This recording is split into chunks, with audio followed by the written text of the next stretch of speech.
La ville est vraiment séparée en deux avec de part et d'autre une sorte de rupture difficile à franchir, etc. Et de se servir finalement de tous les terrains qui sont là, à proximité, pour inventer, à travers une programmation nouvelle très puissante qui parle à l'agglomération et même un peu plus, de dire on va faire un nouveau centre actif un peu déporté par rapport au centre historique. Programmation très riche a priori, parce qu'il y a le centre aqualudique qui est là, qui va se construire maintenant assez rapidement. Toutes les étapes préalables ont été franchies. Ensuite, il y a une sorte de palais des congrès qui va s'installer là. Il y a aussi des bureaux, des logements. Et puis plus tard, il y aura une reconversion de la halle Fraissinet.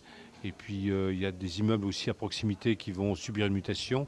Donc là, il y a une opportunité foncière, une relative centralité qui fait que ce sera un lieu très attractif. La concertation a été des moments clés dans l'élaboration du projet. Elle a été extrêmement suivie, puisqu'il y a eu une grande célébration presque de la concertation à son départ, qui était dans un stade au Vieux-de-l'Aune qui rassemblait 300 personnes à peu près, dans lequel beaucoup de choses ont été dites, beaucoup d'ateliers s'en sont suivis pour les différents moments de la population, les plus jeunes, les moins jeunes, etc., y compris les entreprises. Donc il y a eu des jeux de pistes, il y a eu plein de choses plus ou moins ludiques, mais finalement je crois savoir que la concertation a bien fonctionné, a été considérée comme positive.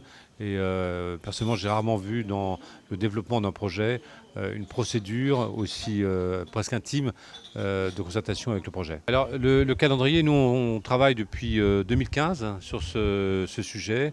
Il y a une phase importante qui va être visible. C'est la création du centre aqualudique qui a été remporté il y a relativement peu de temps sur un projet qui était déjà assez abouti. La procédure faisait qu'on a choisi un projet qui pouvait se faire de manière simple et rapide. C'est un très beau projet gagné par Exerimo et par Marc Pimram. Donc sur la friche, la friche Cernam, elle va pouvoir se réaliser très vite. Ça, c'est le premier point.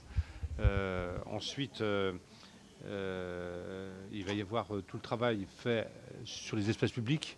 Si on ne va pas laisser ce bâtiment tout seul à cet endroit-là, c'est-à-dire sur la nouvelle résolution concernant le nouveau partage du sol entre les piétons et les voitures. Donc ça, c'est quelque chose qui est en train de se faire. Il y a l'aménagement de la voie nord, qui est aussi une réalisation qui va desservir ce quartier. La salle événementielle va aussi être dans un calendrier à peine décalé par rapport à tout ça. Il y a aussi un parking silo. Les complexités du sol fait qu'on ne va pas trop fouiller pour plein de raisons. Donc il y a un parking silo qui va aussi être concomitant à tout ça. Et voilà, donc ça c'est les grands événements par rapport aux grands bâtiments visibles et tout ce qui les accompagne au niveau du sol.